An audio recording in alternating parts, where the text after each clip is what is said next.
फिर से वायर है और लिखा हुआ है स्ट्रेच्ड, ठीक है, to increase its length by 5%।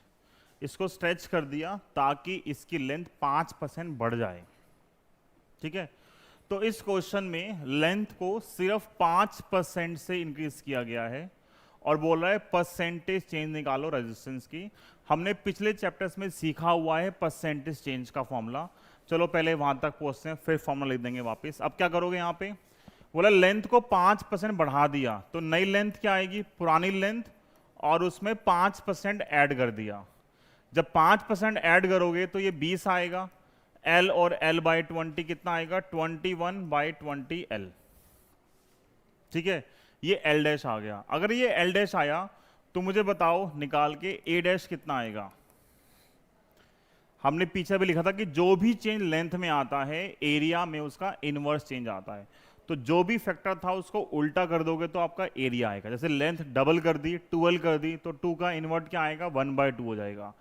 अगर वो 10 करोगे तो 1/10, 1/10 था, इन्वर्ट करोगे तो क्या आएगा, 10। तो इस नंबर का इन्वर्ट करोगे तो क्या बचेगा, इस नंबर का इन्वर्ट करोगे डायरेक्टली तो आएगा 20/21 इंटू ए। हालांकि आप ऐसे भी निकाल सकते हो बट टाइम वेस्ट वाली बात होती है, आप ये यूज करो। ए डैश आपको निकालना है, एल डैश है 21/20L, ये ए एल है, एल कट गया, 20 ऊपर आएगा, 21 नीचे आएगा तो ये आ जाएगा। बट ये सब नहीं करना होता, आप डायरेक्ट लिख सकते हो। अगर आपको एक फैक्टर पता है तो दूसरा आप डायरेक्ट निकाल लोगे। एल डैश आ गया और ए डैश आ गया।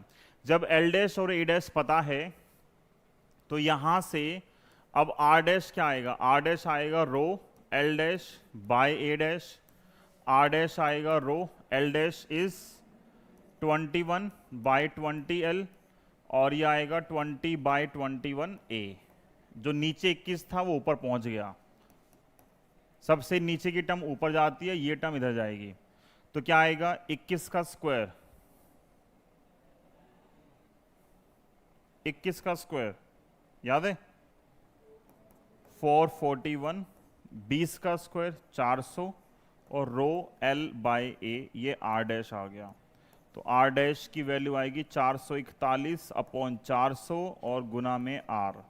ये मेरे पास नया रेजिस्टेंस आ गया। अगर क्वेश्चन बोलता नया रेजिस्टेंस निकालो तो इतना आंसर सफिशिएंट था, लेकिन वो तो बोल रहा है परसेंटेज चेंज निकालो, वो बोल रहा है परसेंटेज चेंज निकालो। तो परसेंटेज चेंज कैसे निकालोगे, ये R डैश है, परसेंटेज चेंज का फॉर्मूला होता है change in value divide by original multiply by 100। Change कैसे निकालोगे, नई वैल्यू पुरानी वैल्यू, पुरानी वैल्यू मल्टीप्लाई बाय 100। तो देखो नई वैल्यू कितनी है, 441R bye R minus R, और ये कितना है, ये है 400, और डिवाइड बाय R और इनटू 100। तो क्या आएगा, 441 माइनस 400, 41R बाय 400R और इनटू 100। 2 0 कैंसिल, R कैंसिल, 41/4 क्या आएगा, 1 फिर 0 और 25%। तो 10.25% आंसर आ गया। मतलब अगर लेंथ को 5% से इंक्रीज कर दिया तो रेजिस्टेंस में कितना चेंज आएगा, 10.25% चेंज आएगा। ये प्लस में आ रहा है, प्लस का मतलब है अगर लेंथ बढ़ रही है तो रेजिस्टेंस की वैल्यू इंक्रीज कर रही है। दोनों पॉसिबिलिटी हो सकती हैं, ये वैल्यू प्लस में आएगी तो इंक्रीज कर रहा है, अगर ये सॉल्व करते हैं माइनस का आ गया तो क्या कर रहा है, फिर वो डिक्रीज कर रहा है। ठीक है, समझ में आ रहा है।